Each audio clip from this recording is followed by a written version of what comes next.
Hi, this is Dr. Scott Young, and today we're going to get into the third of our series here. This is so relevant. I'm going to show you a quick video as we start up here. And this is called Pre-Fed Banking, 1871 to 1910. And you're going to go, dude, I don't even know what's relevant about this. I actually went through this particular video. I'm going to add some extra videos that are really relevant to this one point.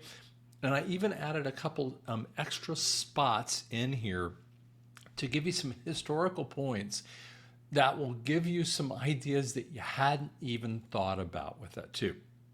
Now, I've been playing this video every single time or every single spot of this one to give you an idea of why they have been thinking about it. Who's they? The administration. Okay, so let's just play this one. So, making America great again is one of the key statements, and people don't always understand what you mean. So, we always talk about 1870 to 1913. 1870 to 1913. This is why we're talking about it. This is why it's relevant here, okay? So as we get into this, we're going to show you, let me pull that off of the screen here. We're going to show you, add this to the screen, what is 1871 to 1910. This is the beginning of the creation of Jekyll Island. This is where we get to that point. It's the understanding of the Fed, but we have to get to that point. Now, some of you keep asking this question, how do you understand who I am? drscottyoung.com. I always kind of ask you, please do me a favor, like and subscribe. No, I do not sell this QFS crypto. Don't do that kind of stupid. It is bad stuff, okay? Bad juju, okay? All right. We'll get off of that little point here, but like and subscribe really helps me out with that too. Now, I'm going to go backward a hair from the last one because I want you to see something here as we kind of move into this. If you remember the last one, we talked a little bit about this. The government for the District of Columbia. This was the 1871, and we talked a little bit about this very strange issue where the Constitution of the United States, so the government for the District of Columbia. Why the heck do we have to have a government for the District of Columbia? I mean, you go, well, why does the District of Columbia need a government? I mean, it's kind of interesting in how it does it here. In this line here, they actually say, in line 14, strike out the words for misbehavior, substitute in this, therefore, in lieu of, therefore, by the President of the United States. Why would the President of the United States have to have any discretion or any point in the District of Columbia? Now, to be fair here, and I got to use my other glasses here, so I got to do this a different way. This was proposed legislation, and the answer is BS. That it was never proposed. It was done by a senator and a congressperson, a congressman at the time, and managers. By the way, these are managers of the House and the Senate. You think this didn't fly through? You know it did in that way here. I think this puppy flew through. This was actually days before the thing actually flew through. I'm positive that the same thing actually flew through. Now, this was actually this is an actually interesting video here. I'm going to show you this video here, and I'm going to show you some interesting points that we'll kind of jump back to here. 1871, the 41st Congress passed legislation entitled "An Act to Provide a Government for the District of Columbia." This is known as Act of 1871. By this action, and with no constitutional authority, a separate form of government and constitution was created for the 10 square miles of land known as the District of Columbia, or Washington, D.C. Incorporated. The original U.S. Constitution was entitled the Constitution for the United States of America. The Act of 1871 changed that title to read the Constitution of the United States of America. By changing the title and the capitalization of the Constitution, the people were removed from this new Constitution. This new Constitution serves only for the corporation of the United States and not for the people of America. The people now have no rights or freedoms, no ownership of property, no right to travel, no right to marry, no right to do business. They are only debt slaves who must serve the corporation. Slaves have no rights, only privileges and permission to live on their master's property. Should they try in any way to use the corporate constitution, they will be charged with criminal trespass because they are not a party to this private contract entitled the Constitution of the United States of America. Our Constitution explicitly states that no citizen shall pay any direct tax to the federal government. Why are the citizens in all our sovereign states forced to pay federal income tax, which is collected by a foreign corporation of England called the Internal Revenue Service, the IRS? Our Constitution explicitly states that our currency is to be backed fully by gold and silver, and that our banking system is to be under control of the Treasury of the United States of America and the Congress. Why is it that I cannot receive gold or silver coin for my currency at my bank? Why does our paper money say Federal Reserve note and not gold or silver certificate as it once did? Why are our banks called Federal Reserve banks and not U.S. Treasury banks? Why is the Federal Reserve bank system owned by a British foreign corporation and controlled by the 13 most wealthy families of our world? The strength of a nation's currency is based on the strength of that nation's economy. And the American economy is by far the strongest in the world. Accordingly, I have the right. So, and we'll need to get into the rest of it, but you get the idea of what was happening. So when we go back into this puppy just a little bit more, and interesting, it was 100 years later that they actually, messed around with the particulars of this. So let me kind of move forward in this. And I was going back through this a little bit more, and this era from the 1871 to 1910, we see, and if you can go study this a little bit more, the Constitution for versus of. When we look at the definition for versus of, the Constitution for the United States, for suggests just the definition of a preposition. For suggests a purpose or a benefit. Created meaning creating for something. Okay? When you are created for, this is actually interesting when we talk about Genesis. The man is created for the woman. The woman is created for the man. Really interesting when you read in Genesis how the man and woman are created for one another, okay? And when you see a really interesting dynamic, I'm going to kind of pull this off the screen for half second. When you see a really interesting dynamic, a satanic dynamic of the real T dynamic that you see out there, and you don't see this man and woman dynamic, you see a strong problem in the satanic realm here, okay? When you see what the biblical dynamic of Genesis 1 talks about, what the for the woman and for the man, this level of dynamic comes out here, okay? And that is in the prepositional statement. But when we go in further, on this side of the screen, the Constitution of the United States. And if you go Google this same kind of thing, you never will see anything like this. And I'll show you in a second here. Of actually is a possession or ownership. It is a legal title that is given. The Constitution of the United States. So if you actually go anywhere, Constitution of the United States of America, You see this Constitution of the United States of America. I mean, any little documentation will say the same kind of thing.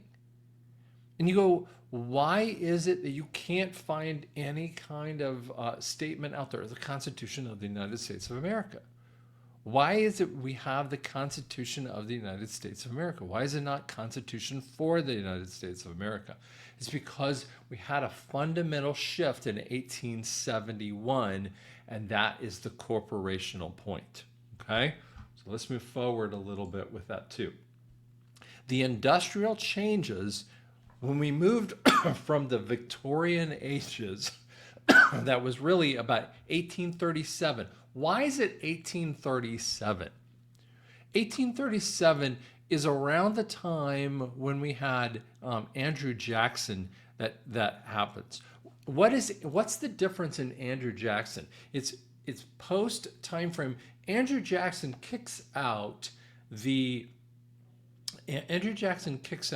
many of the central bankers, and he puts us more squarely on the central banking. This is the states doing the banking. We talked about this in last video. So if you want to go backward in some of the first and the second videos, you'll see some of that nature with that too, where the states had the power.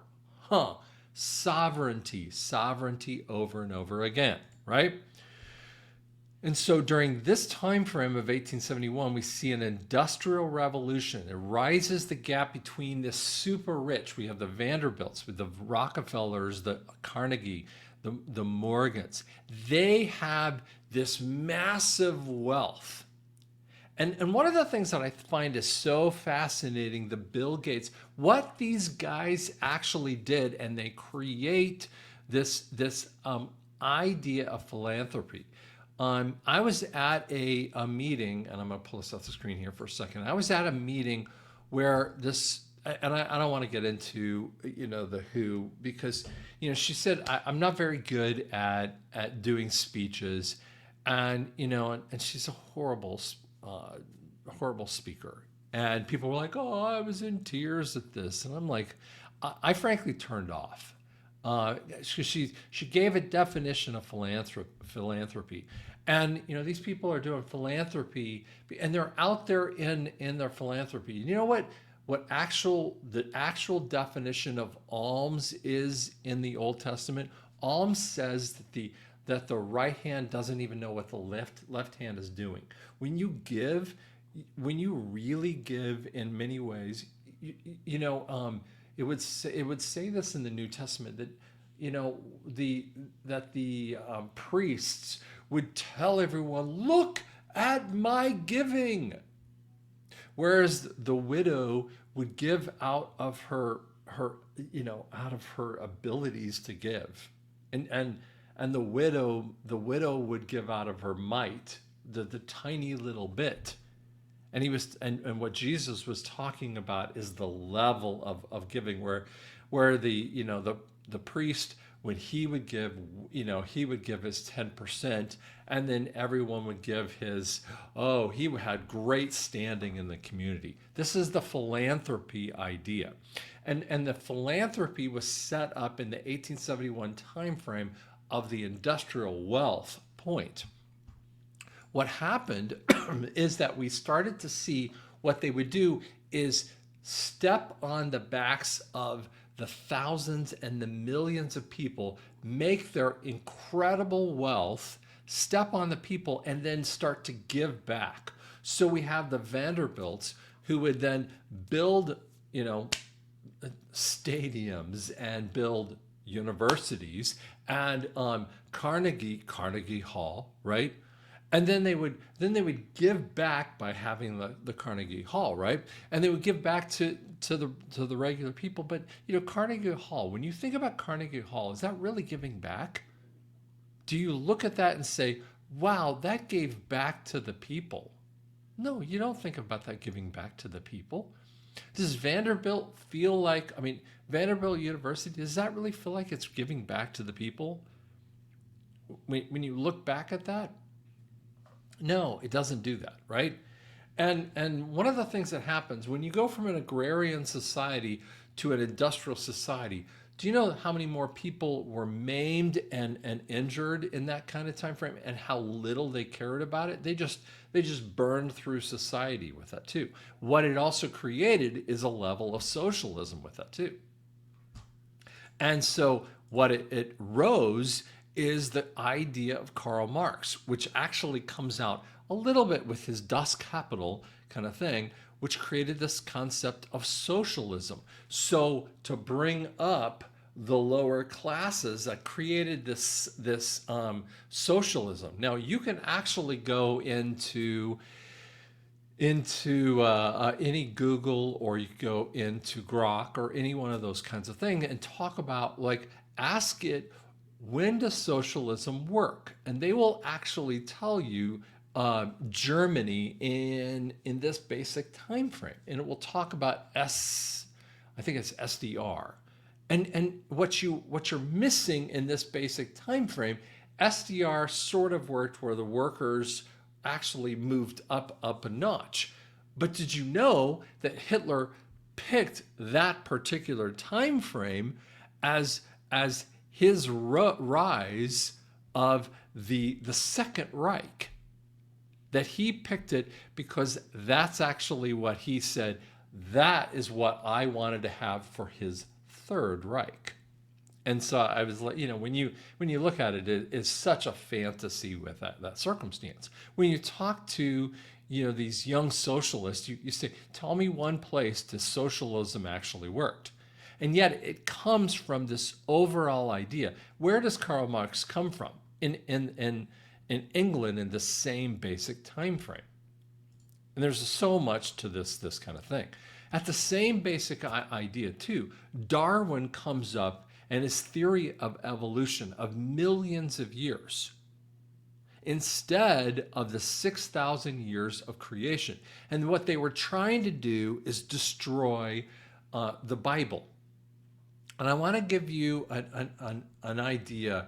I want to tell you about this little story. This is a very interesting kind of point.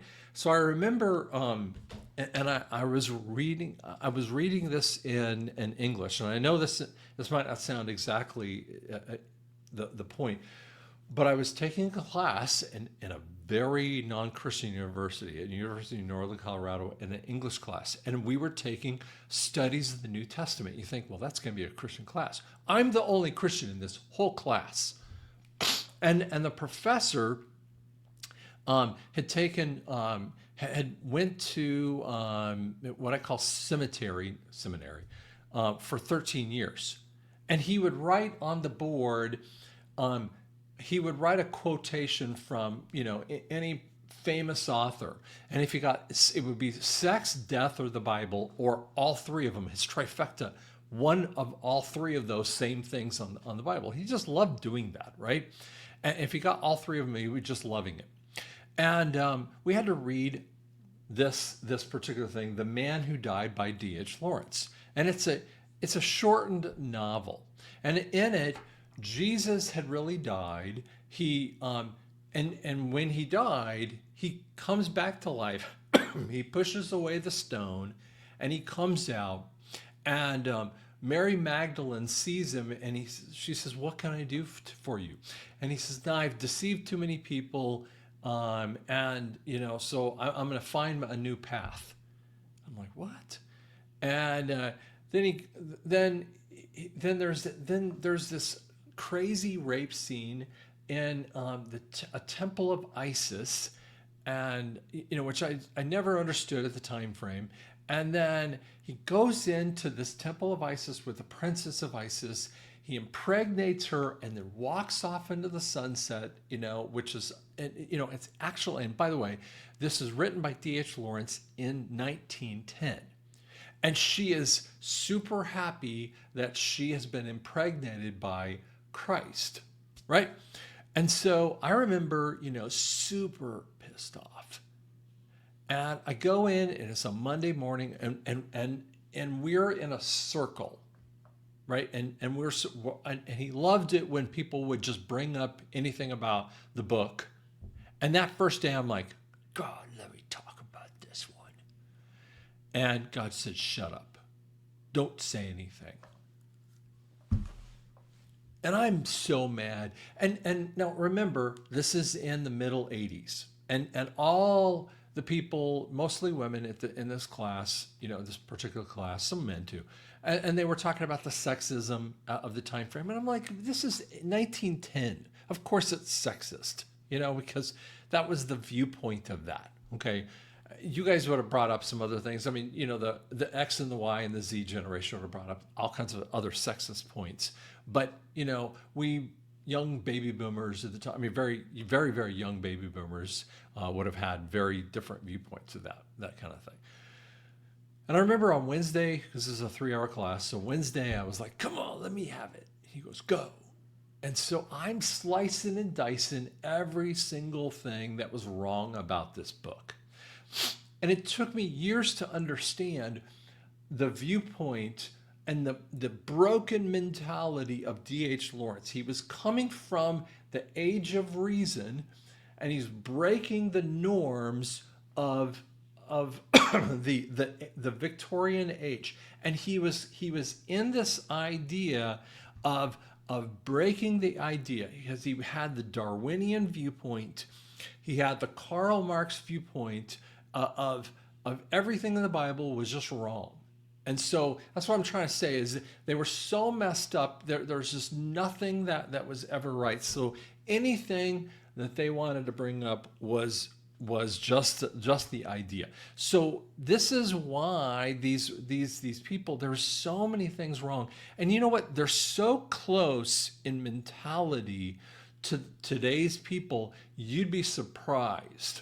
You might say, wow, these are so much like the Y and the Z generation and the messed up viewpoint that you go, wow, it's like we're living in today's generation with that too. And here's the interesting thing. They were replacing the kings and the queens who were dying off. The paupers of the time frame had smashed them down.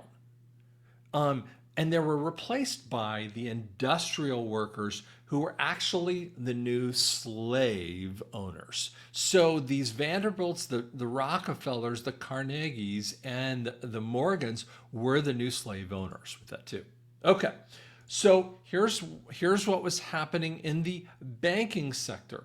In 1873, there was a new banking panic. Of course, they had to do it. So what it did, it was triggered by Jay Cooke and company. And what they did is created a severe depression, but it was a localized depression. What they did is they were overinvesting in, guess what? The railroads. So it created a desire for the cabal to have a centralized level of banking.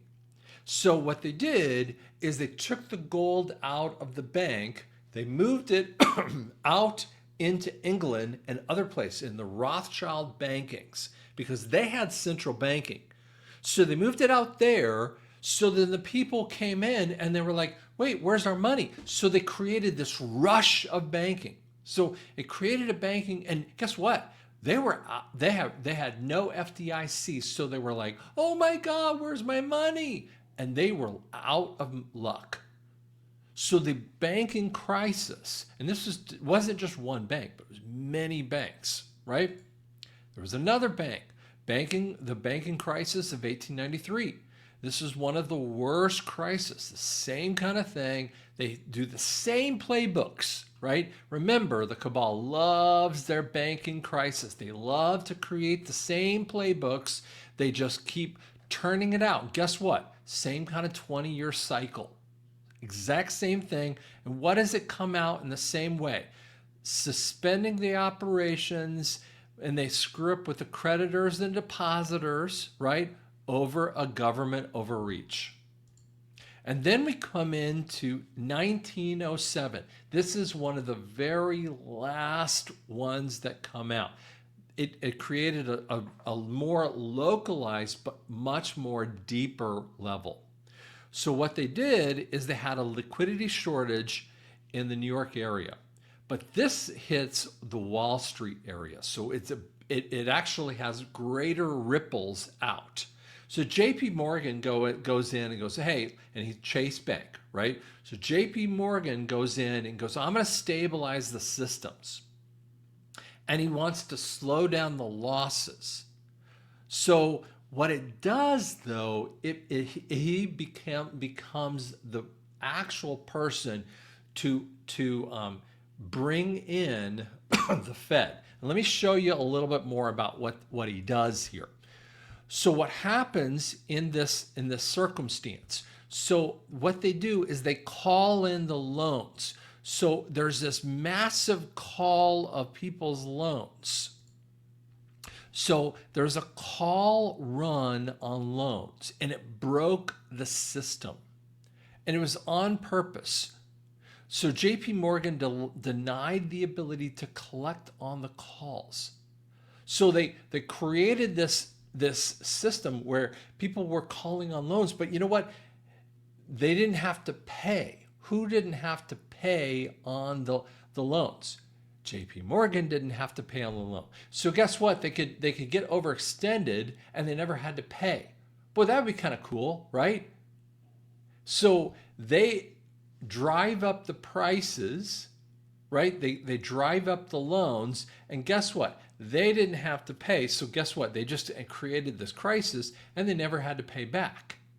This is how they love to do it. So they were creating a need for a central bank, and it never created the same kind of thing. So they created an idea for a need for a central banking system with it too. Now I want to just kind of pause here for a second. We're going to kind of go over here, and we're going to pause over here because I want you to see something else with that. Still, so many socialists in politics today.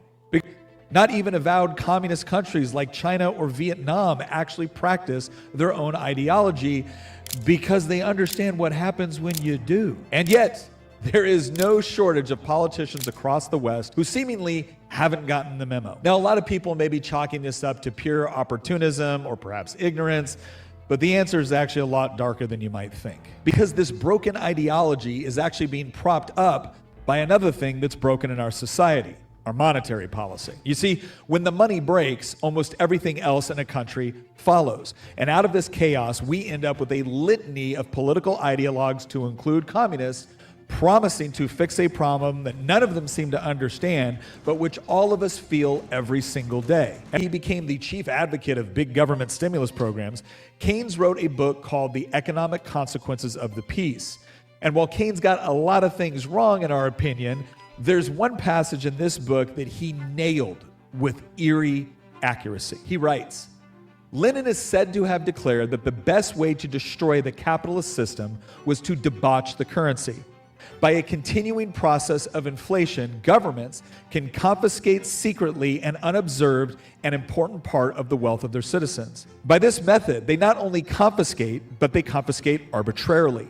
And while the process impoverishes many, it actually enriches some. The sight of this arbitrary rearrangement of riches strikes not only at security, but at confidence in the equity of the existing distribution of wealth. Those to whom the system brings windfalls beyond their deserts, or even beyond the expectations or desires, become profiteers, who are the object of hatred of the bourgeoisie, whom the inflationism has impoverished not less than the proletariat. As the inflation proceeds and the real value of the currency fluctuates wildly from month to month, all permanent relations between debtors and creditors, which form the ultimate foundation of capitalism, become so utterly disordered as to be almost meaningless, and the process of wealth getting degenerates into a gamble and a lottery. The process engages all of the hidden forces of economic law on the side of destruction, and does it in a manner which not one man in a million is able to diagnose. Isn't that crazy? That's exactly what we're sitting on.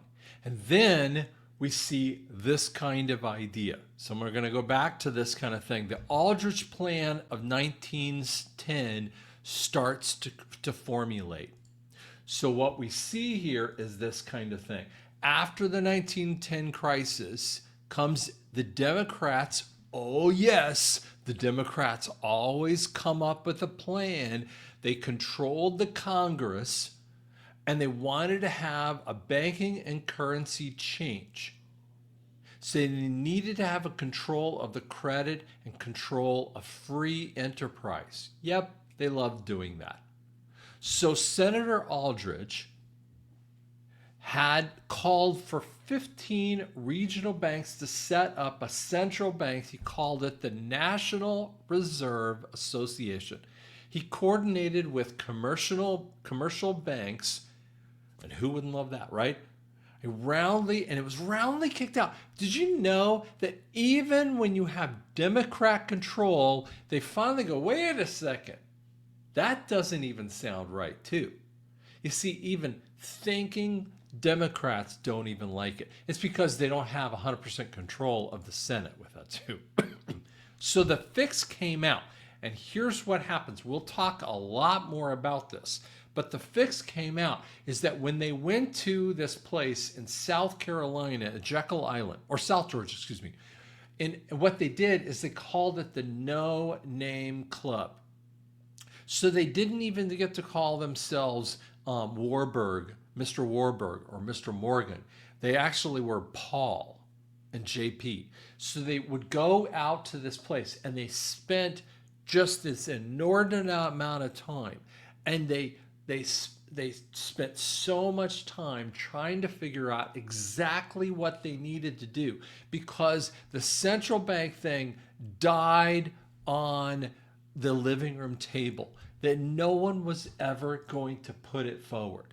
And we are going to talk about this one next, but I want you to see what central banks were actually doing in Europe. And we're going to talk, and because this is going to kind of give you as a background. Particularly the central banks, because they have the bigger the bank, the more the power, but their power extends beyond just like their relations with other banks. Their power like determines a lot of what happens in your country. Yeah. And they're not under the control of voters, right? So it's an extra democratic institution, which happens to be the most powerful, which is like crazy. I'd love to know how that happened, but how do they feel about war? Well, central banking and warfare are very closely linked. As I said, I mean, the modern major bank, the first modern major bank and central bank was the Bank of England, of course. And in the very act of parliament, the law founding it, it says this institution and mechanism, because they didn't want resistance. They don't mention Bank of England. What we're doing here is establishing the Bank of England. They kept that secret. We're doing a new mechanism by these investors to raise and lend a lot of money to the government, namely by establishing a company. We'll be allowed to establish a company, that's the Bank of England, in order for what? In order to wage war.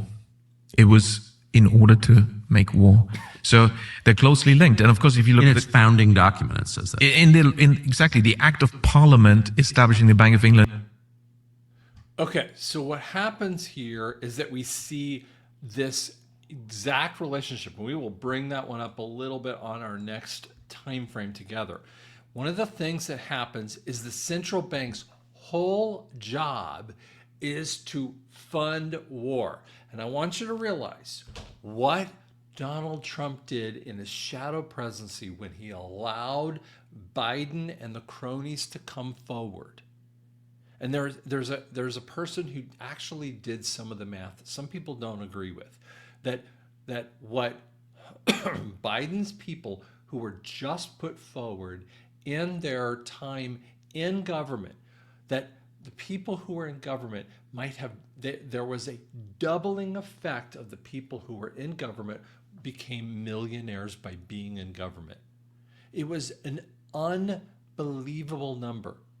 There's also some other math that have been showing up that the number of the amount of money that is spent by Congress, the people who are in Congress or the House and Senate, that just by keeping them in their position, that what is spent a year is spent anywhere from, about $100 million to $1 billion just to keep these idiots in their positions. And you're going, to keep these idiots, the 535 people in their positions, do we think that's a really good usage of our money? I mean, for all their benefits and all their other stuff, and that has nothing to do with the underground money that they get all the time from big pharma and every other little kickback that they get that influences them to vote one way or another. And you're going, why do we have to do that? And why do we have to have Nancy Pelosi in Senate, or in House for 47 million years? This is ridiculous. And so I want you to understand, when Biden was in his position, what was happening during his time frame? Ukraine war and the Israeli war. So we have Ukraine and Israeli war as well as the other ones. What does Trump do? He's getting us out of all of those wars. What is funded by those wars? What is promulgated by the wars? The central banks. When Trump gets us out of those, what is going down because of those wars? The central banks. And so when I talk about what I'm talking about here, what goes down because of that? End the IRS, end the Fed. What does that mean? The end of the monetary system the way you know it. Guys, that's why we're talking the pre-Fed banking. This all system has to go away.